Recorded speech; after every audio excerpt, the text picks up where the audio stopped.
Bismillahirrahmanirrahim. Assalamualaikum warahmatullahi wabarakatuh. Di sini saya dan kelompok saya ingin mempresentasikan hasil kerja pada proses pembuatan susu buku. Next, kelompok saya terdapat Asvina Ismatul Husna, saya sendiri Des Fajar Kusuma, Muhammad Alvin Ilin, dan juga Zaroni Mawlida. Nah, untuk outline presentasi kami kali ini, yang pertama terdapat pendahuluan, yang kedua proses pembuatan susu, yang ketiga perhitungan pre-proses, dan yang keempat merupakan saran alat untuk proses pembuatan susu. Next, untuk pendahuluannya, gizi sangat penting bagi tubuh manusia. Nah, walaupun kadang disepelekan dengan tidak memperhatikan kecukupan gizi dalam makanan, namun sering perkembangannya masyarakat luas mulai menyadari bahwa pentingnya dalam pemenuhan gizi serta kualitas bahan makanan di samping kecukupan dalam kuantitas. Untuk selanjutnya merupakan susu. Nah, susu merupakan salah satu bahan makan bergizi tinggi dengan protein tinggi yang digemari masyarakat sebagai pelengkap pada gizi sehari-hari. Selanjutnya susu merupakan produk yang dihasilkan oleh peternakan sapi. Nah, peternakan yang mudah tercemar dan mudah rusak, walaupun secara alami susu segar mempunyai sifat bakterioistik. Namun demikian, kemampuan bakterioistik ini terbatas pada tingkat kontaminasi bakteri ke dalam susu tersebut. Selanjutnya, kualitas sangat dipengaruhi oleh faktor lingkungan. Pada suhu yang rendah dan sanitasi yang baik, sifat bakterioistik pada susu dapat bertahan dalam waktu 24 jam. Nah, untuk PT yang kami jadikan sebagai objek penelitian kali ini merupakan PT Sari Husada, merupakan salah satu perusahaan yang bertujuan untuk meningkatkan gizi serta protein pada masyarakat. Nah, pada PT Sari Husada ini menggunakan teknologi pengeringan terhadap pengolahan susu segar dan karela. Dengan pengolahan susu secara higienis, diharapkan kualitas produk yang dihasilkan pada PT Sari Husada, terutama pada gizi serta protein yang dihasilkan oleh negara maju. Selanjutnya merupakan ada beberapa teknologi yang terus dikembangkan dalam pengolahan serta pengawetan susu. Salah satu teknologi yang digunakan untuk mengurangi kadar air bahan sampai titik tertentu dan dihasilkan produk berupa powder atau bubuk. Nah, teknik pengeringan yang digunakan pada PT Sari Husada ialah merupakan teknik pengeringan sprout atau biasa dikenal dengan spray dryer untuk produk susu dan teknik drum dryer untuk produk sereal. Selanjutnya adalah proses pembuatan susu, di mana dalam proses pembuatan susu melalui dua proses, yaitu wet proses atau proses basah dan juga dry proses. Di mana dalam wet proses terdapat 6 proses, yaitu yang pertama penerimaan susu segar, yang kedua pendinginan, yang ketiga pasteurisasi, yang keempat compounding atau pencampuran basah, yang kelima sterilisasi, dan yang keenam homogenisasi. Kemudian untuk yang dry proses atau proses kering melalui 3 tahap, yaitu yang pertama evaporasi, yang kedua pengeringan dalam menggunakan spray dryer, dan yang terakhir adalah dry blending atau pencampuran kering.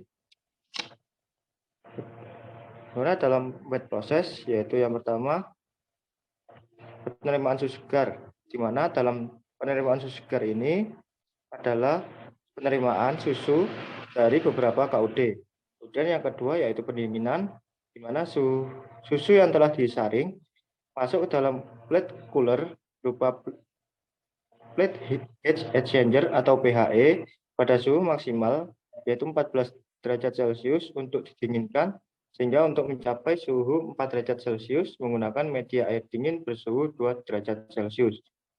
Kemudian tahap selanjutnya yaitu pasteurisasi, di mana bertujuan untuk membunuh semua mikroba patogen yang dapat merusak susu, sehingga cita rasa dan komposisi susu dapat dipertahankan. Susu segar dipompa ke balance tank, kemudian dialirkan menuju unit pasteurisasi berupa plate heat exchanger. Suhu yang digunakan adalah 83 derajat Celcius dengan penahanan dalam holding tube selama 15 detik. Waktu yang disingkat dimaksudkan untuk mencegah kerusakan nutrisi yang terdapat dalam susu, yaitu protein, agar tidak terdenaturasi. Selanjutnya yaitu compounding atau pencampuran basa, yaitu proses pencampuran dispersian dan pelarutan komponen padat dan cair untuk memperoleh campuran yang homogen sebelum dilakukan proses pengeringan. Selanjutnya proses yang kelima yaitu sterilisasi yang bertujuan untuk menurunkan jumlah total sel mikroba dan spora agar susu dapat disimpan dalam jangka waktu yang lama tanpa pendinginan. Sterilisasi ini dilakukan dengan cara menyemprotkan atau menginjeksikan steam ke dalam campuran susu yang bergerak dalam suatu tabung sterilisasi. Kemudian tahap yang terakhir dalam membuat proses yaitu homogenisasi, yaitu suatu perlakuan untuk menyeragamkan ukuran glukola lemak yang semula bervariasi dari 4 sampai 8 mikron menjadi kurang lebih 2 mikron. Tujuannya yaitu untuk menghindari pemisahan lemak dan terbentuknya lapisan krim bila susu didiamkan. Kemudian lanjut ke dalam dry process, yaitu proses kering. Yang pertama yaitu evaporasi, yaitu proses penguapan sebagian air yang terdapat dalam susu untuk memperoleh susu pekat dengan kadar padatan sesuai dengan yang dikehendaki. Campuran susu dari MST dievaporasi menggunakan single effect evaporator yang bertipe cooling film. Umpan masuk cairan pada proses evaporasi tetap konstan. Cairan kemudian dipompa ke preheater pertama untuk dinaikkan suhunya menjadi 30 derajat Celcius. Kemudian dimasukkan ke preheater kedua yang suhunya naik menjadi 60 derajat Celcius. Kedua preheater tersebut berbentuk turbulen dengan masing-masing berisi 10 tabung. Preheater pertama menggunakan panas dari uap yang diperoleh dari vapor separator. Sedangkan preheater yang kedua menggunakan panas dari uap yang keluar dari bagian atas calandria. Kondensat yang keluar dari preheater ditampung di tabung kondensat.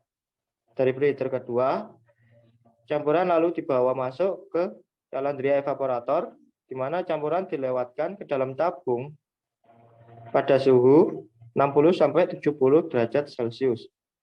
Kemudian tahap yang kedua dalam dry process yaitu pengeringan dengan menggunakan spray dryer, yang mana dalam spray dryer dialirkan ke preheater berbentuk shell and tube untuk dipanaskan sampai suhu 70 derajat Celcius. Pemanasan di sini berfungsi sebagai pemanasan pendahuluan sebelum susu dikeringkan dalam spray dryer agar perubahan panas campuran tidak terjadi secara mendadak yang dapat menyebabkan kegosongan atau kerusakan dari komponen. Kemudian tahap yang terakhir yaitu dry blending atau pencampuran kering. Mana?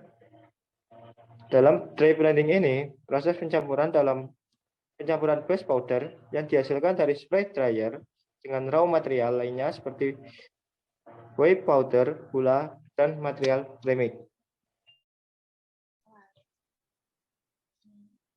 Nah, untuk perhitungan kali ini kami menggunakan yang dry process dari pengolahan susu bubuk. Jadi untuk proses yang keringnya yaitu kita menggunakan evaporasi, di mana evaporasi ini menggunakan single effect evaporator dengan tipe evaporator yaitu falling film evaporator.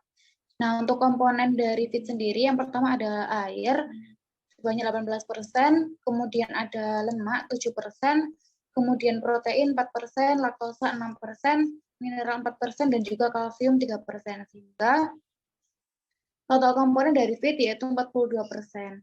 Nah, rinciannya adalah untuk feed sendiri senilai 1.673 kg per jam.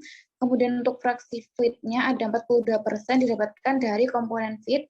Kemudian suhu di feed yaitu 60 derajat Celcius.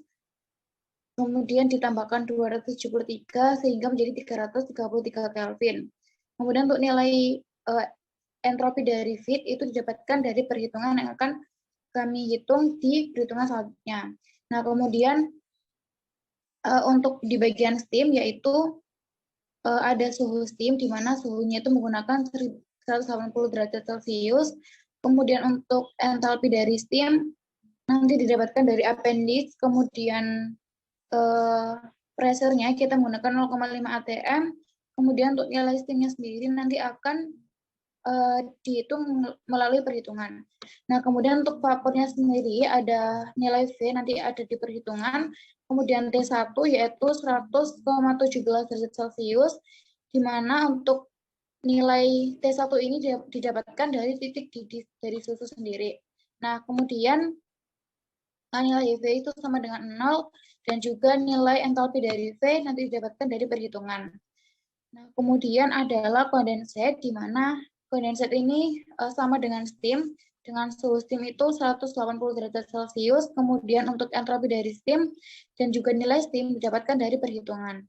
Nah, kemudian ada concentrate product, di mana produknya itu ada beberapa komponen yang airnya dan juga beberapa komponen itu bertambah. Nah, kemudian untuk komponennya sendiri ada air 14%, kemudian lemak 9%, protein 7%, laktosa 7%, mineral 7%, dan juga kalsium 6%, sehingga total dari konsentrat produk itu adalah 50%. Nah, di konsentrat produk ada fraksi dari liquid, yaitu 50% didapatkan dari komponen dari produk, kemudian ada T1 sama dengan T di vapor yaitu 100,17 derajat Celcius, kemudian adalah entropi dari liquid dan juga liquidnya sendiri didapatkan dari perhitungan. Nah, yang pertama dihitung adalah nilai dari neraca massanya. Menggunakan rumus fit yang masuk sama dengan L ditambah V, yang itu yang keluar, kemudian untuk karena yang dihitung hanya solid, jadi yang vapor tuh diasumsikan sama dengan 0. Kemudian F dikalikan dengan XF sama dengan L dikalikan XL. Nah, untuk fitness sendiri tadi sudah diketahui yaitu 1673 dikalikan dengan 0,42 sama dengan L dikali 0,50. Sehingga nilai liquidnya sendiri yaitu 1405 kg per jam. Nah, dikembalikan lagi ke persamaan pertama, sehingga F sama dengan L ditambah V, fitnya dari yang masuk tadi 1673 sama dengan L-nya tadi dari perhitungan 1405, sehingga nilai V sama dengan 268 kg per jam. Nah, sehingga untuk neraca massanya yaitu inlet sama dengan outlet, di mana F sama dengan L ditambah V, dan didapatkan nilai perhitungan yang sama, jadi perhitungannya balance. Nah, kemudian yang dicari adalah neraca panas dengan rumus Q sama dengan S dikalikan dengan lambda. Nah, untuk menghitung nilai Q, kita harus menghitung dulu nilai S dan juga nilai lambdanya. Nah, untuk menghitung nilai lambda yaitu dengan rumus untuk menghitung nilai S digunakan rumus F dikalikan entropi dari F ditambah dengan S dikalikan entalpi S sama dengan L dikalikan entropi L ditambah V dikali entalpi V ditambah S dikalikan entropi dari S. Nah, sebelum dimasukkan ke rumus ini, kita juga tentunya mencari nilai entropi dan juga entalpinya terlebih dahulu. Nah, yang pertama kita cari adalah nilai entropi dari V. Tapi kita juga harus tahu tentang CP dari susu, di mana didapatkan dari tabel di sebelah sini. Nah, jadi untuk nilainya, yaitu kita menggunakan milk atau skim dengan CP-nya sebesar 4.000 Joule per kilogram Kelvin. Nah, untuk dijadikan ke kilojoule per kilogram Kelvin, maka dibagi sama 1.000, sehingga didapatkan CP dari susu, yaitu 4 kilojoule per kilogram Kelvin. Nah, kemudian didapatkan hasil dari entropi dari feed dengan rumus CP dikalikan dengan T feed dikurangi T1. Sehingga didapatkan 4 dikalikan dengan 333 Kelvin dikurangi 373,17 Kelvin, sehingga didapatkan nilai entropi dari feed yaitu minus 160,68 kJ per kilogram. Nah, kemudian yang kedua kita menghitung nilai entalpi dari steam yaitu dengan suhu 180 derajat Celcius didapatkan dari appendix A29 sebesar 763,22 yaitu pada fase liquid. Nah, kemudian entropi dari liquid yaitu menggunakan suhu 100,17 sehingga didapatkan interpolasi dari suhu 100 dan juga suhu 105. Nah, didapatkan nilai entropi dari L yaitu 1,3088 kJ per kilogram Kelvin. Nah, kemudian selanjutnya adalah nilai entalpi dari V yaitu melalui suhu 100 dan juga 105 didapatkan nilai entalpi dari V yaitu 2676,4 kJ per kilogram. Nah, kemudian menghitung nilai entropi dari S yaitu didapatkan dari suhu 180 sehingga nilai entropi dari steam yaitu 2,1396 kJ per kilogram Kelvin. Nah, kemudian dimasukkan ke dalam rumus sehingga didapatkan nilai steamnya yaitu 1296,93 kg per jam. Nah, kemudian mencari nilai lambda yaitu dengan rumus dari entalpi steam dikurangi dengan entropi dari steam didapatkan nilai lambda sebesar 761,0804 kJ per kilogram.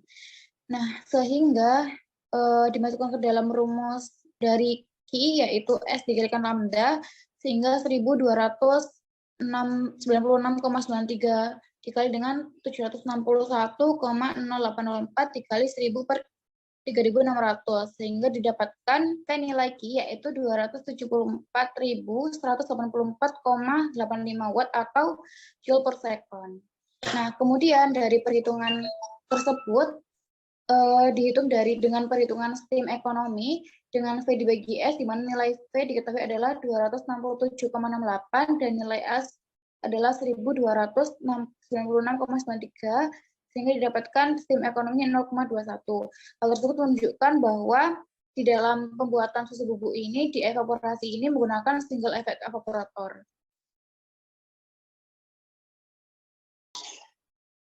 Selanjutnya yaitu memasuki perhitungan proses drying menggunakan alat spray dryer, di mana untuk komponen yang didapatkan pada evaporasi tadi atau komponen concentrated product totalnya itu 50% yang meliputi air 14%, lemak 9%, protein 7%, laktosa 7%, mineral 7%, dan kalsiumnya 6%. Nah, untuk XL sendiri di sini atau komponen dari concentratednya yaitu totalnya 50%. Kemudian T1-nya atau suhunya itu yaitu sebesar 373,17 Kelvin. Nah, untuk entropinya sendiri 1,3088 kJ per kilogram. Untuk nilai A-nya sendiri yaitu 1,405 kg per hour. Nah, memasuki alat spray dryer-nya. Di sini ada head air atau udara yang masuk, di mana T-nya atau suhunya ini menggunakan suhu 90 derajat Celcius, yang apabila dikonversikan ke dalam Kelvin itu menjadi 363 Kelvin. Kemudian untuk nilai dari humidity-nya di sini adalah 0,028 kg air, di mana humidity ini bisa dilihat pada grafik humidity. Untuk tadi kan suhu udara yang masuk kan digunakan 90 derajat Celcius. Kemudian di sini juga dijelaskan bahwasannya exhaust gas-nya adalah 2,5%.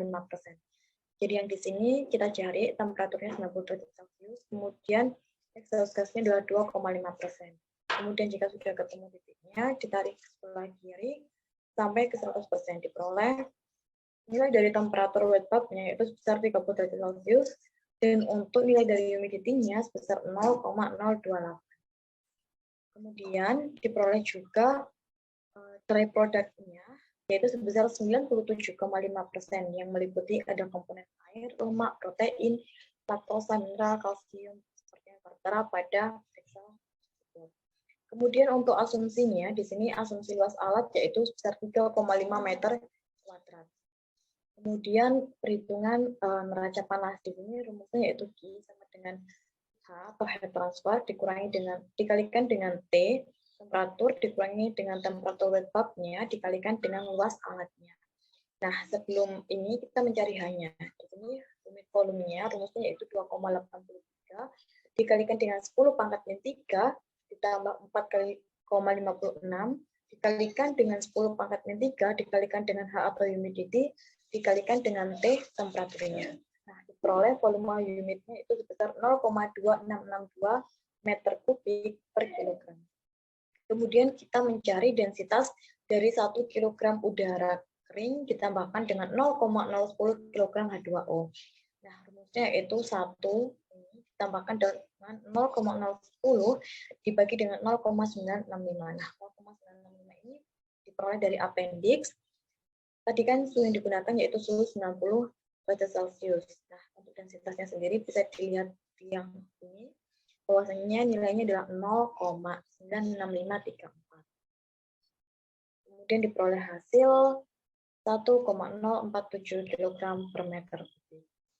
Nah, setelah itu di sini juga dimasukkan asumsi velocity-nya yaitu 6,1 meter per second. Kemudian velocity dari G-nya dicari dengan rumus V kali dengan rho. V-nya tadi kan 6,1 dikalikan dengan rho-nya adalah 1,047 dikalikan dengan 3.600. 3.600 ini adalah dikonversi dari detik ke jam. Sehingga diperoleh hasil 22.984,041 kg per hour. Nah, kemudian tadi kan kita mencari H, maka rumusnya tinggal dimasukkan H sama dengan G dikalikan dengan 0,8 sama dengan 3.084 W per meter kuadrat. Nah, untuk G-nya sendiri dimasukkan rumusnya H atau heat transfer dikalikan dengan T atau temperatur dikurangi temperatur wet bulb dikalikan dengan A. A ini adalah luas dari alatnya. Sehingga diperoleh hasil yaitu 647.679,89 joule per second. Nah, untuk neraca gabungan sendiri di sini yaitu Q total, Q evaporasi tadi ditambahkan dengan Q dryer yaitu 274.084,85 ditambahkan dengan 647.679,89 diperoleh hasil 921.864,74 joule per second. Nah, dari perhitungan yang sudah saya jelaskan tadi, pada pembuatan susu bubuk ini kan melalui dua tahapan, yaitu ada tahap evaporasi dan ada tahap pengeringan atau drying. Nah, untuk evaporator sendiri ini, proses cairan encer sampai menjadi cairan pekat. Untuk industri susu ini sampai dengan kadar padatannya sekitar 50%. Proses ini dibatasi oleh kekentalan cairan ataupun kemungkinan terjadinya pengendapan karena larutan itu terlalu pekat. Kemudian yang ketiga, kebutuhan panas untuk penguapan air ini juga relatif lebih sedikit. Sedangkan untuk dryer ini, yang pertama bisa memproses sampai kadar air padatan itu sangat rendah dan produk bisa berupa padatan. Jadi bisa memproses baik cairan maupun padatan. Kemudian yang kedua, itu kebutuhan panas relatif besar. Biaya penguapan air dengan dryer itu bisa mencapai 9 kali biaya penguapan air dengan evaporator. Sehingga evaporator yang digunakan adalah evaporator dengan biaya penguapan yang rendah dan dryer yang digunakan adalah dryer dengan biaya penguapan yang mahal. Nah, dari hasil penelitian pada objek PT Sariwisata yang dilakukan oleh kelompok kami mengungkapkan saran berupa yang pertama, 1, cooling film evaporator. Aliran air yang menuju ke bawah berbentuk film di permukaan dalam tabung, akibatnya adanya gaya gravitasi dan gesekan uap. Tim mengalir dari luar pipa di dalam shell sehingga cocok untuk bahan sensitif terhadap suhu tinggi, yaitu seperti susu. Nah, volume cairan dalam cooling film evaporator sendiri juga relatif kecil, yang berarti pada saat cairan di dalam alat semakin kecil juga. Hal tersebut dapat meminimalisir kerusakan bahan akibat suhu yang terlalu panas. Selanjutnya merupakan spray dryer. Nah, tujuan dari pengeringan menggunakan spray dryer yaitu untuk mengubah bentuk feed yang masuk yang awalnya berupa cairan menjadi butiran-butiran yang kemudian diubah lagi menjadi partikel-partikel yang lebih kecil dan juga lebih kering dengan penyemprotan panas secara terus-menerus. Nah, partikel itulah yang dapat disebut dengan susu bubuk, sehingga penggunaan alat ini cocok untuk proses pembuatan susu bubuk. Sekian presentasi yang dapat disampaikan oleh kelompok kami. Bila ada kurang lebihnya mohon dimaafkan. Terima kasih. Wassalamualaikum warahmatullahi wabarakatuh.